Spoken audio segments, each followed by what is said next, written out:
Tugas belajar di luar kelas hari keempat. Oke, kita di sini akan sama-sama mendengarkan quiz and tanya jawab ya, tepatnya tentang hasil observasi yang dilakukan. Yang pertama adalah hasil pengamatan terhadap motivator.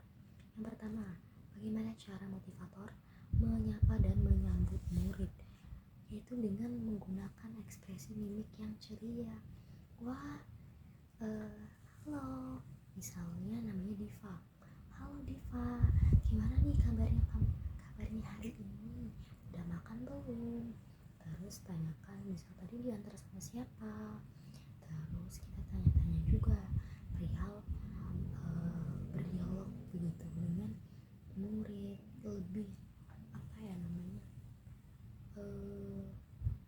lebih nyatu begitu, kita lebih dekat dengan anak. Dan karena subjeknya di sini adalah anak, jadi kita berpusat pada anak. Kita harus tanya-tanya nih, sharing, banyak bertanya dengan anak-anak itu bagaimana gitu. Yang kedua adalah bagaimana cara motivator memulai kegiatan bimba interview, yaitu dengan tahapan PDKT, trial, terus ada kelas persiapan, kelas lanjutan yang melalui via Zoom atau daring.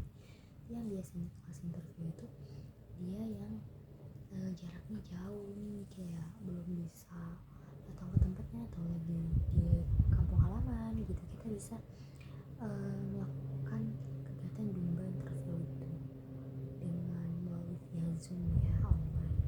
Yang ketiga, bagaimana cara motivator membuat suasana kelas menjadi nyaman dan menyenangkan, yakni dengan memberikan afeksi ceria itu sendiri, semangat, dan juga rasa yang penuh antusias. Jadi kita tuh mau mendengarkan, kita mau terus bertanya, kita mau terus membuat anak itu merasa dihargai, merasa didengarkan begitu.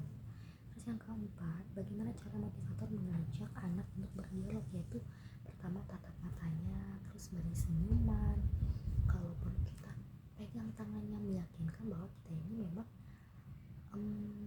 ingin bertanya loh ke dia. Terus kita panggil juga namanya, misalnya namanya Ananda. Ananda, aku mau tanya dong, Ananda itu sukanya apa ya? Kita bisa sharing-sharing, tanya jawab yang perlu kita ketahui dari anak tersebut gitu. Yang kelima, dengan bagaimana cara motivator memberikan reward atau motivasi kepada anak itu dengan cara menunjukkan raut wajah bahagia. Sebagai motivator itu kita harus selalu terlihat bahagia, karena tujuan hidup kita itu adalah bahagia sejati kan. Sehingga bagaimana caranya bahagia kita itu menimbulkan rasa bahagia juga, menanamkan kepada diri orang lain, terutama anak yang kita bimbakan, teman-teman. Terus yang keenam, kapan motivator memberikan reward atau motivasi kepada anak itu biasanya sebelum ataupun sesudah anak melakukan kegiatan belajar sambil bermain atau bermain baca-bacaan, bermain modul. Kita berikan apresiasi ya. Yang jelas kita itu tidak boleh membiarkan anak itu terlalu terpaksa dan tidak mendapatkan apresiasi atas hasil ataupun awal sebelum dia mengerjakan. Jadi usahakan kita itu memberikan pemahaman yang baik kepada anak. Kita tanamkan bahwa kita itu pembelajar, kita itu harus semangat seperti itu. Yang berikutnya, yang ketujuh, bagaimana ekspresi sikap dan penampilan motivator selama kegiatan bimba. Itu dia, kita harus ceria, senyum, semangat, dan penuh antusias. Kita penuh dengan rasa keingintahuan supaya anak juga semakin penasaran, wah kok ibu gurunya senang ya aku belajar di sini, kok ibu gurunya welcome ya ke aku. Jadi dia juga ikut ikut punya rasa yang sama, penasaran, ingin terus mau belajar begitu. Terus yang ke 8, yaitu apa yang dilakukan motivator agar anak itu tidak merasa bosan, itu dengan kita memvariasikan tadi kegiatan belajar itu sama aspek belajar. Apa itu maksudnya? Kayak kita itu tidak monoton itu saja. Contohnya tuh kayak misalnya kita memberikan modul ke anak, selanjutnya setelah memberikan modul itu kita enggak dari 5 modul atau 3 modul yang kita berikan itu tidak harus semuanya anak itu menyelesaikan dulu, tapi diselingi dengan kegiatan bermain baca-bacaan sehingga anak itu tidak pertama tidak mudah bosan juga dengan kegiatan yang kontinu seperti itu. Karena anak itu kalau bermain baca-baca itu dia punya kotak permainan ya, KPR gitu, dimana dia itu bisa memilih dia mau baca yang mana, dia mau baca berapa.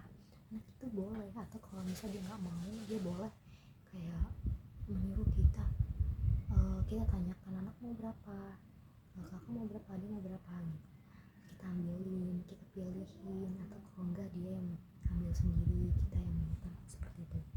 Pokoknya kita apa ya namanya, bervariasi aja sih metode pembelajaran, tidak harus terus menerus menarik garis, menulis, berhitung, tidak mesti seperti itu, jadi bervariasi ya.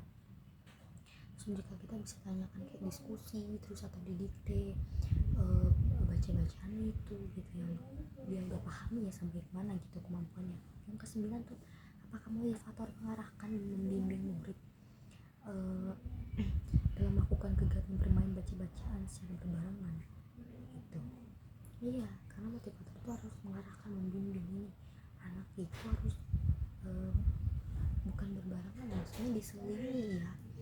Jadi anak itu setelah bermain modul itu ya, seperti saya katakan tadi, bermain baca-bacaan, terus kita dikte, kita misalnya BACA baca, atau misalnya apa hurufnya baca, atau kita suruh dia buat kalimat nih ketika dia lagi senggang nih, nggak sambil menulis atau terlalu fokus pada kegiatan pada saat itu. Biasanya saya itu memberikan arahan yang memang dia itu udah lakukan sebelumnya begitu. Yang selanjutnya adalah B, pengamatan terhadap murid. Yang pertama itu bagaimana ekspresi anak, setiap ekspresi dan sikap setiap murid ketika bernyanyi dan berdialog dengan motivator pada saat kegiatan pembuka. Pada awal ya, saya observasi pertama itu anak-anak itu terlihat antusias dan juga bersemangat loh. Jadi yang saya lihat benar-benar suasana kelas itu hidup gitu, walaupun memang di setiap maksudnya masing-masing anak itu punya motivatornya masing-masing ya, tapi yang saya tahu kayak dari awal pembukaan tutup itu memang mereka bareng-bareng gitu. Suasana kelas tuh lebih hidup, lebih ramai seperti itu. Yang kedua, apakah anak murid terlihat murung, tidak ceria, dan tidak bersemangat selama kegiatan bimbel? Yang saya lihat itu sejak awal itu jarang ya, bahkan tidak terlihat nampak di penglihatan saya, karena anak-anak itu memang dibimbangkan ya dengan metode yang menyenangkan begitu. Jadi banyak bernyanyi, bercerita, berdialog, baca-bacaan. Jadi anak itu memang bervariasi gitu. Ada juga nyanyian kayak CLNTR celalala kayak gitu, terus kayak BDG KMPSY kayak gitu. Saya juga sudah mulai cukup hafal ya, karena dalam satu hari itu terhitung beberapa kali sesi, yang satu sesi itu terdiri dari 1 jam, dan untuk keseluruhan itu 4-5 anak. Kemudian ketiga, bagaimana ekspresi dan sikap setiap murid ketika bermain baca-bacaan dan bermain modul dengan motivator pada saat kegiatan.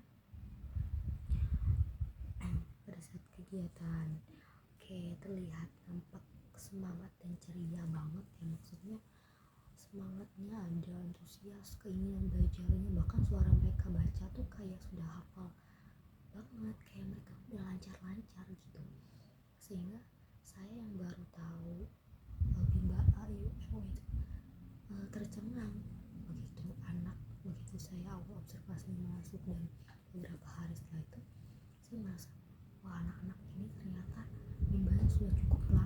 maksudnya mereka sudah memahami begitu metode bernyanyinya, metode dia membaca, mengejanya itu memang sudah sangat luar biasa begitu. Yang keempat, apakah semua anak itu mau dan senang untuk melakukan kegiatan yang diberikan oleh motivator? Ya, semua anak itu tampak senang, tidak ada yang terlihat murung, capek, lelah seperti itu. Mungkin apa ya, karena motivatornya itu ceria, memberikan pengedukasian yang fun learning begitu, sesuai gitu. Yang kelima, apakah ada murid yang merasa kesulitan dan tidak mampu ketika melakukan kegiatan yang diberikan oleh motivator? Jadi apakah ada anak yang merasa kesulitan gitu? Untuk mengalami kesulitan yang berlebihan itu tidak ada yang mungkin kalau dia hanya sekedar terlupa huruf tertentu, mengejanya atau yang lain sebagainya, itu mungkin ada ya, maksudnya mungkin masih ada beberapa yang memang belum atau lupa begitu. Yang keenam, jelaskan karakteristik masing-masing murid yang telah diamati.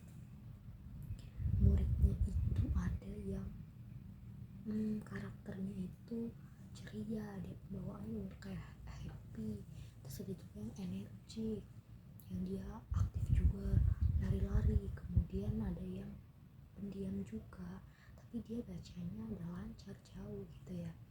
Terus ada juga yang aktif, lari ke sana ke sini begitu. Tapi masih banyak lagi teman-teman. Mungkin itu saja, cukup dari saya.